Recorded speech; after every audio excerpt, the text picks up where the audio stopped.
Hey, what's up guys and welcome to the channel. So today we're taking a look at a video about American military. Is how strong is the US military in 2025? I know that America obviously has a very strong military. I don't know how it sort of fares or stands in the kind of the world rankings. So this should hopefully enlighten us. Let's jump in and have a look. The US military isn't just strong in 2025, it's unmatched. According to Global Firepower, America ranks #1 in the world, again. With a power index score of 0.0744, it leads ahead of Russia and China, who trail behind with 0.0788.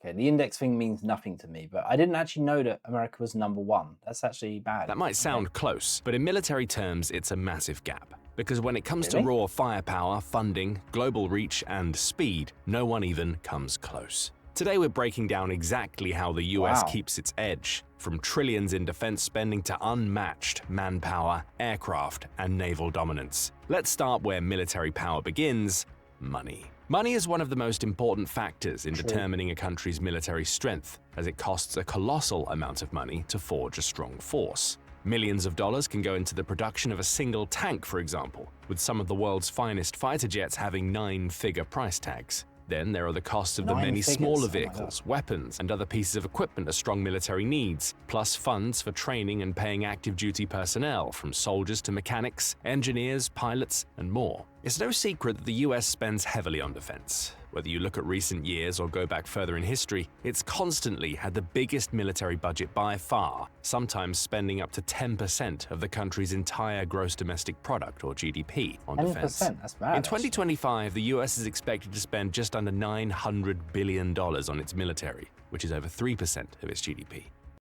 That's just unfathomable. Like that amount is ridiculous, and that's only 3%. In comparison, the next biggest spender is China, with an officially reported 2025 defense budget of around $249 billion. Russia's budget is even lower, at approximately $126 That's a massive difference. Holy wow, that's insane. billion. Even if you combined and doubled both, the total would still fall short of the US defense budget. And while that's crazy, that is wow. Some analysts suggest that China may underreport its actual spending. The US maintains a decisive lead, not just in funding, but in global reach, alliances, and cutting-edge military technology. Even more astonishingly, if you added up the budgets of all the countries ranked 2nd to 10th in 2025 spending, which includes China, Russia, India, Saudi Arabia, the UK, Japan, Australia, France, and Ukraine, that still would not match the US budget. What? That's just ridiculous, isn't it?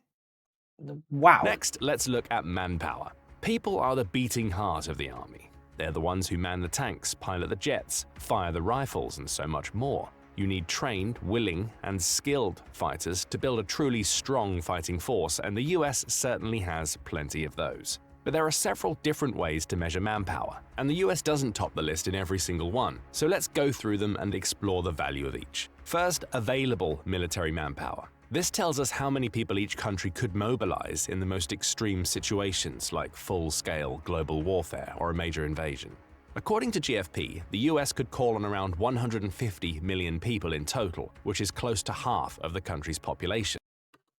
Half of the country's population, that's mad. That's not the highest figure on the list, which is hardly surprising, as the US is not the most populous country. Instead, the two biggest countries in the world, China and India, come in first and second. China could call up around 764 million people, while India has an available military manpower pool of 662 million. The figures are quite similar in terms of the fit-for-service population. This tells us how many able-bodied people each country has that will be able to fight or play a part in a long-term military campaign if they had to. Okay, so it doesn't necessarily mean they're military trained, it just means they're able. China once more tops the list with around 626 million. India comes in second with 522 million, and the US sits third with 124 million. However, these two stats aren't all that important, as it's highly unlikely that countries like the US, China, or India would need to call up almost half of their entire populations to fight. Instead, to get a better view of how strong each country's force is, it's best to take a look at the numbers of active duty personnel and reservists. Active duty personnel are basically full-time members of the military. They're the most highly trained, combat-ready individuals, dedicating their lives to the military. Reservists, meanwhile, are people who have spent some time undergoing military training or service but aren't currently involved with the army. They remain in reserve, ready to serve if and when called upon. The US has an impressive total of 1.3 million active duty personnel. That once again puts it in third behind China and India. However, the difference this time is much smaller. India is only slightly ahead of America with 1.4 million active duty soldiers, while China takes the top spot with around 2 million. As far as reservists go, the US has around 800,000. That puts it in 10th place globally. Vietnam sits in the top spot with an astonishing 5 million reservists, while South Korea is in second with 3.1 million and Taiwan third with 2.3 million. Many of the countries taking the high spots in this list tend to have some sort of mandatory military service or have built their...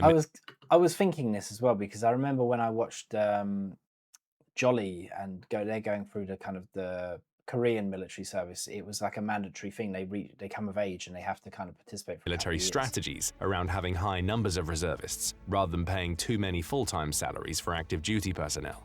The US has always had a different strategy, focusing more on having highly trained, fully engaged soldiers ready to enter battle as and when required, rather than a huge reservist force. It's worth noting too, when it comes to manpower, that it's a question not only of quantity, but quality.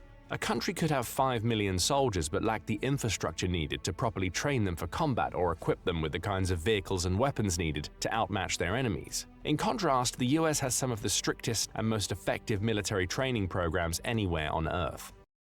America's tech is just way above as well, isn't it? This allows it to produce some of the most extraordinary military teams in history, from the Navy SEALs to the Green Berets. Even small amounts of America's most elite squads are much deadlier than huge battalions of soldiers from many other countries across the world. Now let's take a look at the various branches that make up the US military, namely the Army, the Air Force, the Navy, and the Marine Corps. Okay. There are also two more branches, the Space Force and the Coast Guard, but they're less prominent and not the Space Force and the Coast Guard, how did they get in there? as relevant for the time being in terms of overall military might. When you look closely at different militaries around the world, many excel in one particular area but lag in others. Countries with long coastlines, for example, might invest heavily in strong naval forces to guard their waters, but might not have such strong ground or aerial forces. Other countries put a great deal of focus on aerial superiority, but wouldn't stand much chance in a naval battle.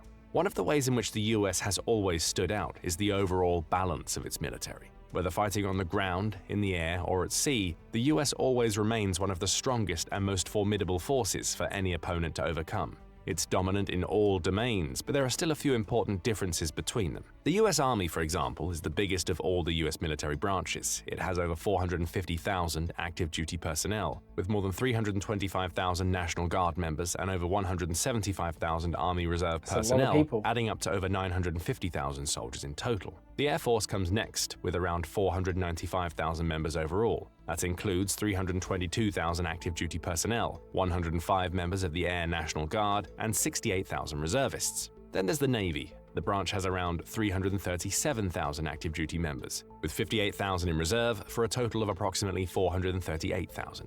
The Marine Corps also reinforces the Navy with close to 170,000 fighters of its own and 33,000 more in reserve. These figures demonstrate the balance of America's military and how well prepared it is to fight on any and all fronts. And it's not just in manpower that these three branches excel, but also in terms of the weapons, vehicles, and equipment they're able to call on. The US Army, for example, has some of the most powerful tanks, vehicles, artillery systems, and rocket launchers by far. This is where the tech is coming in. GFP's data gives the US 4,640 tanks in total. Of those, the M1 Abrams 4,000? Oh my God, that's so many tanks. is the primary choice. This third-generation battle tank often tops experts' rankings of the world's toughest tanks. It's one of the heaviest in the world, tipping the scales at more than 73 tons, and has some of the strongest, most impenetrable armor around. A defensive powerhouse, it's also packed full of firepower with a 120mm smoothbore cannon, multiple mounted machine guns, and some models even come with smoke grenade launchers too. The M1 Abrams is a long-running member of the US military, having been used as far back as the 1980s. The Army has steadily improved it over the years, upgrading the older models with modern features and technologies. One of the most recent variants of the tank is the M1A2 Abrams SEP-V3, fitted with superior defense against explosions. It's definitely a well-known tank. I've definitely heard of the Abrams before. Next-gen armor, and an added auxiliary power unit. Some countries boast more tanks overall than the US. China has 6,800 at the latest count, while Russia has 5,750. But how do they compare, like, side by side? However, once again, it's a question of quality over quantity. Many of Russia's tanks are the T-72 model, which lags far behind the M1 Abrams in terms of both offensive and defensive potential. There you go. Russia's more modern tank, the T-14 Armata, is a closer competitor to the Abrams, but there aren't too many of those in operation at the moment. For China, it's a similar story. The Chinese have two main tanks, the Type 96 and the Type 99. The Type 96 is no match for America's M1 Abrams. The Type 99, however, has several advantages over the Abrams, being both lighter at up to 58 tons and more mobile, reaching top speeds of up to 47 miles per hour, compared to the Abrams' 42 miles per hour. So as far as tanks go, America has a massive amount and the strongest units by most metrics. There are some other excellent tanks out there like the K2 Black Panther of South Korea, but the Abrams still reigns supreme, and the US is already working on its next improvement, the Abrams X, which is set to be lighter, faster, and more efficient than any M1 Abrams seen so far. In terms of armored vehicles, the US dominance is even clearer to see. GFP's statistics show that the US has more than 390,000 armored vehicles in total. Oh That's my much, God, that's a much lot. higher than the country in That's second place, crazy. which is India, with just under 150,000. What a difference. Yeah, okay, that's crazy. I just wonder, like, logistically, though, like, moving this amount of tanks. I mean, obviously, yeah, if you're on home soil, they're great, but trying to get them anywhere else, it's got to be kind of a whole ordeal, China right? takes third spot with a little over 144,000, and Russia has more than 131,000.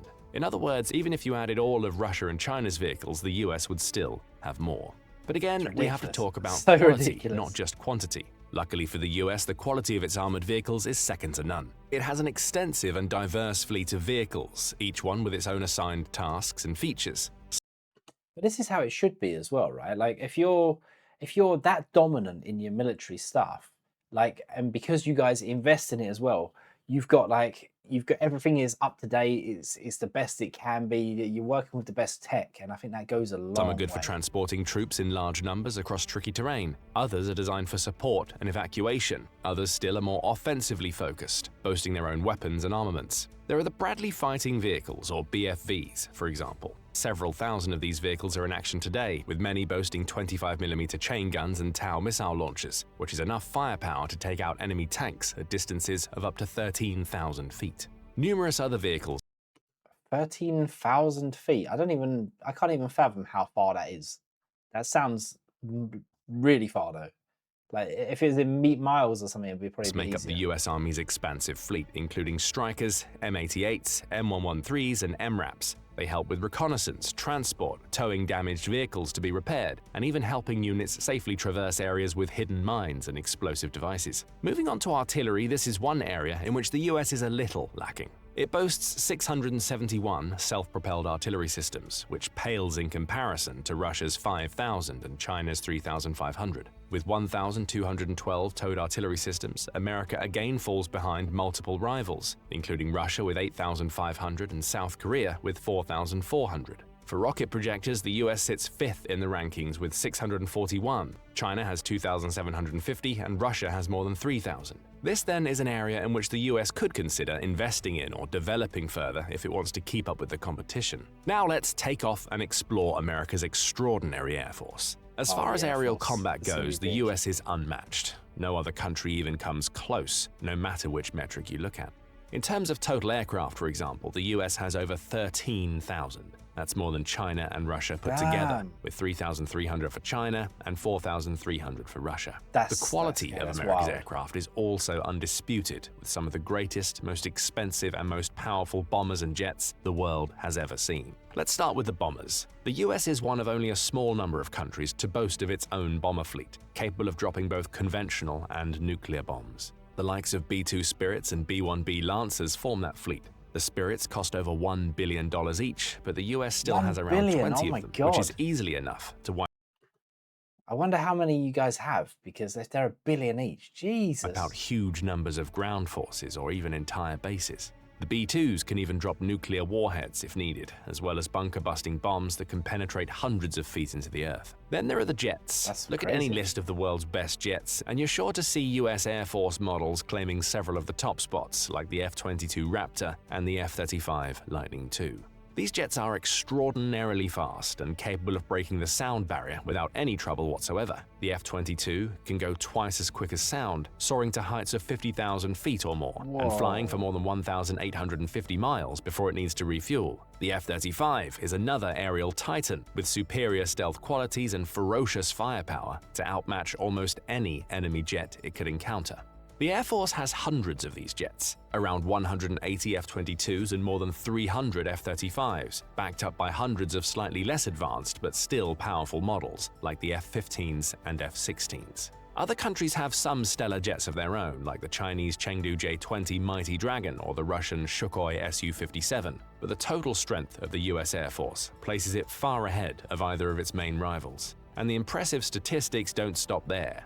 The US Air Force also has around 600 tankers, which can refuel jets and bombers in the air, 920 transport aircraft, multiple reconnaissance planes, and thousands upon thousands of helicopters. In fact, GFP stats show a total of over 5,800 helicopters for America, with more than 1,000 attack helicopters. Other countries cannot compete with that. Russia is the nearest rival, but only has a fraction of the American tally, with 1,651 helicopters and 557 attack units. Finally, let's look at the US Navy and assess how well prepared America is for combat at sea. Yet again, the US dominates many statistics in this category, though not quite as many as it does on land or in the air. As far as overall Navy sizes go, for example, China takes the crown. It's invested massively in its naval force over recent years and can now call on over 750 vessels, including warships, submarines, and more. America's Navy is the second largest, with a total of 440 vessels. Of those vessels, 11 are carrier ships, which are some of the most important elements in any great navy. The carriers allow the US to transport jets, attack helicopters, and other aircraft huge distances across the globe for military operations far from home. China can't compete with that, as it has only 3 carriers for now. Russia, meanwhile, has just 1. As far as helicopter carriers go, the US again leads the way with 9. China has 4, along with Japan, and Russia has none. Again, this gives the US a huge edge in terms of planning and implementing long-running, long-range military operations anywhere it wants. The US also has the most destroyers, with 81 in total, that live up to their name, wreaking destructive havoc wherever they go, targeting enemy vessels, aircraft, and even ground-based vehicles and structures too. China comes second with 50 destroyers, while Russia, which lags in many naval statistics, has only 10. Not all naval forces float on the water's surface. Some lurk down in the depths, hidden from view, waiting to strike. Submarines make up another large part of the US Navy fleet, with 70 in total. Russia sits in second with 63, while China has 61. So by almost all of these major metrics, the US Navy is ahead of its competition. It has a mighty naval force with some of the finest subs, destroyers, and colossal carriers to conduct all manner of military operations at sea. But there are still a few areas of improvement. The US has 0 frigates, for instance, while many countries have at least a dozen, and China What's the difference? I don't even know. What's the difference between a frigate and a destroyer? has close to 50. America has no patrol vessels either, while China boasts 150. The number of corvettes is also quite low, with only 26, far below China's 72 and Russia's 83. And it has just 8 mine and countermine warships, while Russia and China again claim the top spots with 47 and 36 respectively.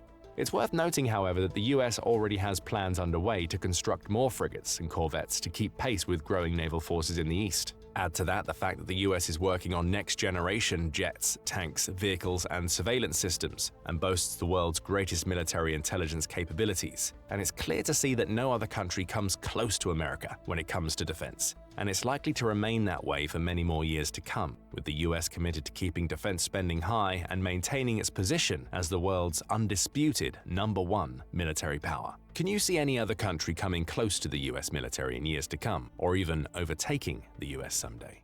That's crazy, guys. I kind of expected America to be up there. I didn't expect them to be like unmatched in a #1 spot. That's absolutely wild. Like the Air Force statistics alone are just mind-blowing.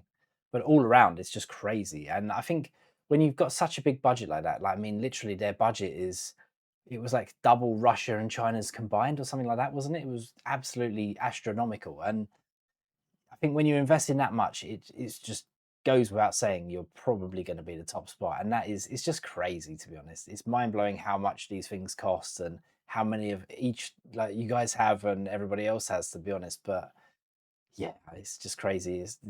I don't even know enough about, like, you know, the boating side of things, like frigates, corvettes. Now I don't know what the difference is like between destroyers and that. Obviously, I know carriers, and I know like you have attack ships, but I don't really know anything about the intricacies of each one. So I have no idea really. But yeah, just absolutely mind blown. Very interesting video actually. But yeah, if you made it this far, guys, don't forget to like and subscribe, and I'll see you in the next video. Bye for now. Bye.